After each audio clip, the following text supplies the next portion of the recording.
स्वागत है आप लोग का स्मार्ट क्लासेस में। आज हम लोग क्लास 10th का हमारी अर्थव्यवस्था देखेंगे, चैप्टर 3। ठीक है, मुद्रा, बचत एवं साख, इस तीनों के बारे में हम एक एक संक्षिप्त में जानेंगे। तो सबसे पहले बात करते हैं मुद्रा की। तो देखिए, आज के युग में मुद्रा की भूमिका काफी बढ़ गई। सही बात है, आज के युग में अगर आपके पास मुद्रा नहीं है तो आप किसी काम के नहीं है ना। मुद्रा की बहुमूल्यता इतनी बढ़ गई है कि मुद्रा के बिना आपका कोई काम ही नहीं हो सकता। हर जगह मुद्रा का वैल्यू सबसे ज्यादा है। ठीक है, और आज का समस्त आर्थिक ढांचा किस पे निर्भर है बाबू? मुद्रा पे ही निर्भर है। सौंसे आर्थिक ढांचा यानी इंफ्रास्ट्रक्चर की बात करें तो हमारे मुद्रा पे निर्भर है। और मुद्रा को, ठीक है, तो मुद्रा के हटा देने पर संभवतः आर्थिक व्यवस्था क्या हो सकती है? लड़खड़ा सकती है। अगर मुद्रा हट गया तो देखा था ना आपने, वो उस एक समय था जब 500 और 1000 के नोट बंद हुए थे तो कितनी आर्थिक स्थिति कमजोर हो गई थी। ठीक है, तो वही चीज है, अगर मान लीजिए मुद्रा को रोक दिया जाए या इसको हटा दिया जाए तो आर्थिक स्थिति पूरी तरह से डामाडोल हो जाएगी। अब देखिए, हमारे एक वीर अर्थशास्त्री हैं मार्शल जी ने कहा कि आधुनिक युग की प्रगति का श्रेय मुद्रा को है। आधुनिक युग, जो अभी आधुनिक युग चल रहा है, इसका श्रेय किसे जाता है? मुद्रा को जाता है। ठीक है, और इस तरह मुद्रा हमारी अर्थव्यवस्था की क्या है? जीवन शक्ति है। जो मुद्रा है हमारी, ये हमारी अर्थव्यवस्था की क्या है? वो जीवन शक्ति है। ठीक है, आगे बात करते हैं मुद्रा के इतिहास के बारे में। तो देखिए, सबसे पहले अगर बात करें विनिमय, मुद्रा मतलब क्या है? आदान प्रदान करना, है ना। तो विनिमय के स्वरूप, विनिमय के स्वरूप की बात करें तो विनिमय के दो रूप हैं। ठीक है, विनिमय के स्वरूप, विनिमय के दो रूप हैं। विनिमय के अगर स्वरूप की बात करें बाबू, तो विनिमय का स्वरूप, तो विनिमय के दो रूप हैं। ठीक है, अगर इसके स्वरूप में अगर आप जाते हैं तो विनिमय के कितने रूप है? दो रूप है। सबसे पहला है बाबू वस्तु विनिमय प्रणाली, बार्टर सिस्टम। आपने ये चीज बहुत बार पढ़ लिया, इस पूरे चैप्टर में जान लीजिए सबसे ज्यादा अगर टॉपिक आया ना तो वस्तु विनिमय प्रणाली। उसके बाद दूसरा आपका मौद्रिक विनिमय प्रणाली। अभी जो चल रहा है, क्या चल रहा है? मौद्रिक विनिमय प्रणाली। ठीक है, बात करते हैं सबसे पहले पॉइंट की, तो सबसे पहला क्या? वस्तु विनिमय प्रणाली। ये आपको पता है, वस्तु से आदान प्रदान करना क्या कहलाता है? वस्तु विनिमय प्रणाली। यानी वस्तु विनिमय प्रणाली उस प्रणाली को कहा जाता है जिसमें एक वस्तु के बदले में दूसरी वस्तु का क्या होता है? आदान प्रदान होता है। जैसे गेहूं के बदले चावल, सब्जी के बदले तेल। समझ गए आप लोग? चलिए आगे देख लेते हैं। तो वस्तु विनिमय प्रणाली के बारे में आपने समझ गया।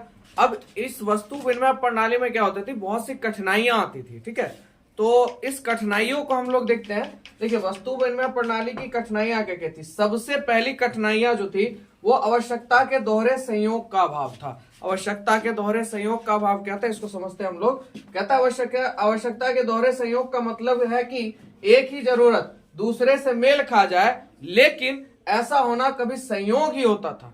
ठीक है, कि किसी की जरूरत किसी के मेल से खा जाए। ऐसी स्थिति में विनिमय में बहुत ज्यादा कठिनाई होती थी। इसके ऊपर एक छोटी सी कहानी है, वो मैं आपको सुनाता हूँ। लेफ्टिनेंट कैमरून थे। ठीक है, वो एक बार क्या हुआ, मैं अफ्रीका में नदी को पार कर रहे थे। ठीक है, नदी पार कर रहे थे तो नाव वाले ने उनसे कहा कि मैं आपको नदी पार कराने के लिए मुझे आप हाथी का दांत दो। अब लेफ्टिनेंट कैमरून के पास हाथी का दांत था नहीं, उनके पास था तार। अब वो करे तो करे क्या? तो उन्होंने देखा एक बंदा और आ रहा है, उसके पास हाथी का दांत था। तो उन्होंने इससे पता किया, भाई हाथी का दांत मुझे चाहिए। क्या उसने कहा? क्या मुझे हाथी का दांत, मैं आपको हाथी का दांत दूंगा अगर आप मुझे कपड़ा दीजिएगा। अब कैमरेन के पास था भैया तार, तो कपड़ा कहां से लाता? थोड़ी देर और रुका, थोड़ी देर रुकने के बाद पता चला फिर एक और बंदा आया, उसके पास था क्या कहते हैं कपड़ा, पर वो क्या चाहता था? तार। तो कैमरून ने क्या किया? उसके पास गया, उसको तार दिया और उससे क्या ले लिया? कपड़ा। और कपड़ा लेने के बाद उसने क्या किया? उस हाथी वाले से कपड़ा बदल लिया और दांत ले लिया। तब जाके उन्होंने क्या किया? नाव पार किया। तो इस देखिए दोहरे संयोग में क्या हो जाता है कि समय ज्यादा लग जाता है। समय ज्यादा लगा कि नहीं लगा? अब आप संयोग बस कभी ऐसा हो, मान लीजिए उनके साथ हो गया, संयोग था कि ऐसा सिस्टम लग गया। अब ये थोड़ी ना बात है कि संयोग हमेशा लग जाएगा, है ना। तो इस तरह से वस्तु विनिमय में बहुत ज्यादा कठिनाइयां होती थी। अब आगे बात करते हैं पॉइंट नंबर 2 की। तो देखिए, मूल्य के समान मापक का अभाव था। जो मूल्य था उसके समान मापक का जो था वो अभाव था। कैसे था उसको समझते हैं। कोई ऐसा सर्वमान्य मापक नहीं था, कोई ऐसा सर्वमान्य मापक नहीं था जिसकी सहायता से सभी प्रकार के वस्तुओं एवं सेवाओं के मूल्य को ठीक प्रकार से मापा जा सकता था। ठीक है, कोई मापक नहीं था भाई।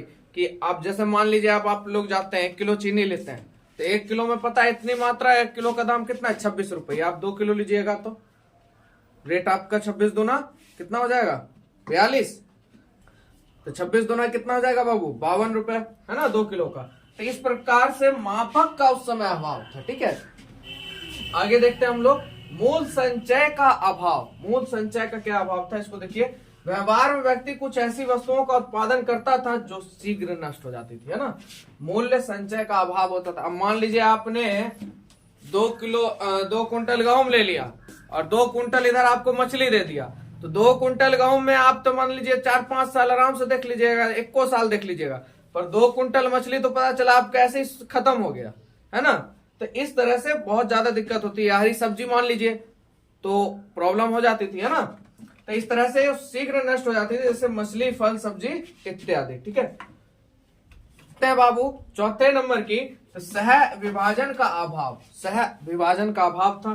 कुछ वस्तुएं ऐसी होती थी जिनका विभाजन नहीं किया जा सकता है, यदि उनका विभाजन कर दिया जाए तो उनकी उपयोगिता ही नष्ट हो जाती थी। अब इसको एक उदाहरण समझिए। मान लीजिए आपके पास गाय है और आपके उपयोग में आने वाली वस्तु 3-4 व्यक्तियों के पास है। ठीक है, अब आपके पास सिर्फ गाय है और आपके उपयोग में आने वाली वस्तु जो है वो 3-4 आदमी के पास है। अब बताइए आप क्या गाय के 3-4 टुकड़ा कीजिएगा? अगर आप गाय के 3-4 टुकड़ा करते हैं तो क्या होता है, उस गाय की उपयोगिता खत्म हो जाएगी। तो इस तरह से उस समय बहुत ज्यादा अभाव था। ठीक है, तो 4 नंबर भी आप समझ गए। आगे देखते हैं, चलिए 5 नंबर हम लोग देखते हैं। तो भविष्य के भुगतान की कठिनाइयां।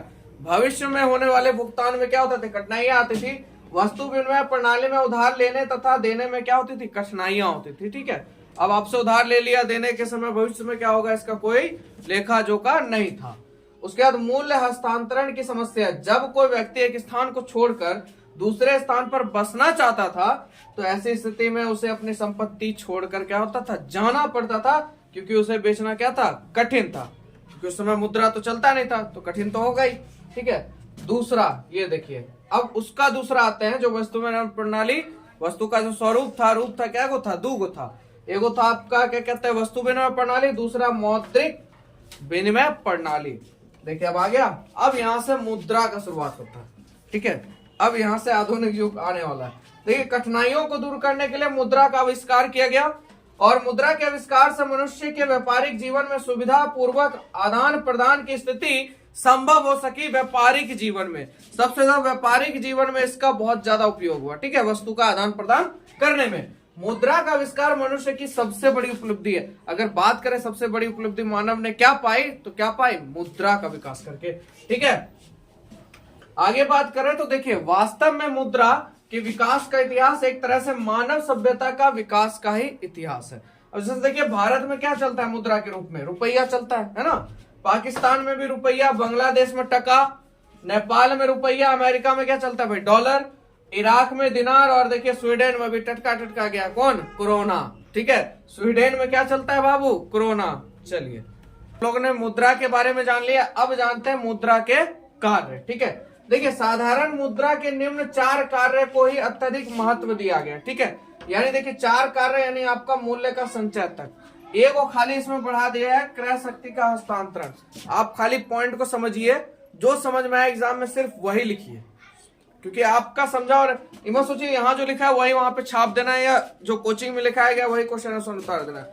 आपके दिमाग में जब मुद्रा के बारे में एक संक्षिप्त विवरण जब बन जाएगा तो आप इतना जान लीजिए, उसके बारे में आप स्वयं लिख सकते हैं। ठीक है, तो पॉइंट्स को समझना ज्यादा जरूरी है। ठीक है, देखिए, विनिमय का माध्यम, सही बात है, मुद्रा जो हुआ क्या हुआ, विनिमय का माध्यम हुआ।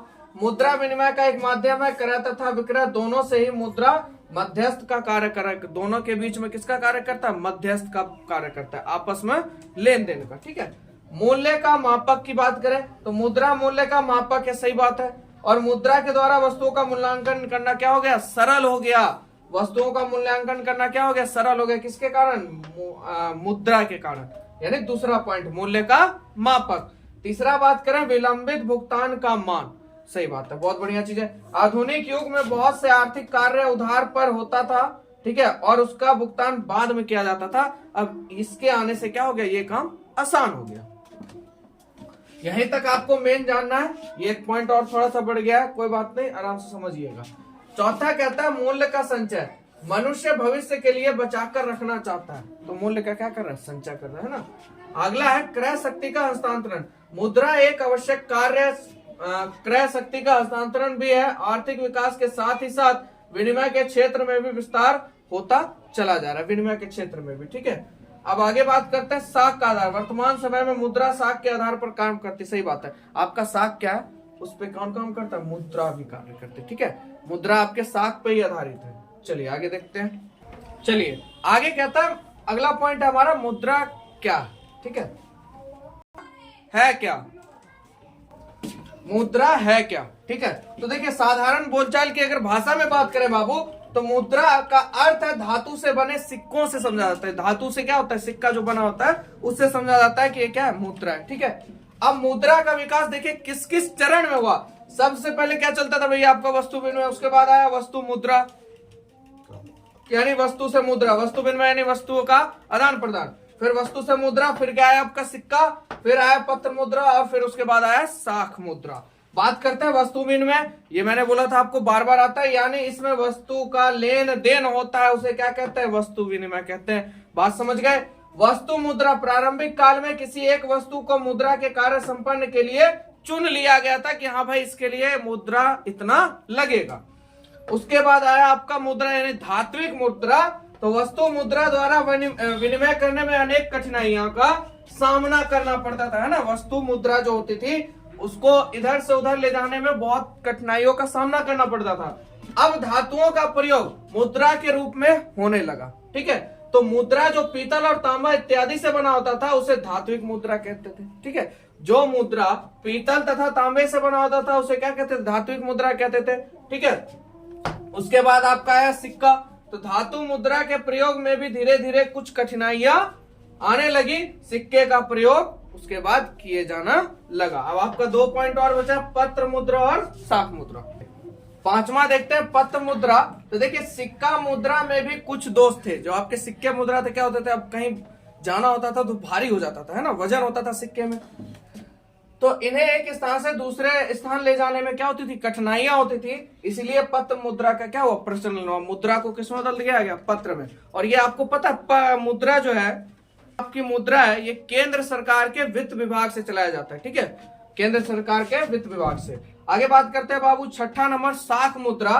तो आर्थिक विकास के साथ साथ साख मुद्रा का भी विकास हुआ और उपयोग होने लगा। और आधुनिक समय में चेक साख पत्र मुद्रा का कार्य करता है और इनको ही साख मुद्रा कहा जाता है। ठीक है, समझ गए आप लोग। टोटल पॉइंट खत्म। पार्ट 2 आपको सुन जल्दी आने वाला है। आपको अगर वीडियो लगा तो प्लीज सब्सक्राइब कर लें। जो भी बच्चे नए हैं सब्सक्राइब जरूर करें, लाइक जरूर करें। अगर अच्छा लग रहा है दोस्तों में जरूर शेयर करा कीजिए आप लोग, ताकि जो भी आपके अच्छे दोस्त हैं, फ्रेंड्स हैं, उनको बढ़िया क्लास मिल सके। और कमेंट जरूर कीजिए ताकि पता चले क्लास आपको कैसा लग रहा है। ठीक है, मिलेंगे छोटे से ब्रेक के बाद।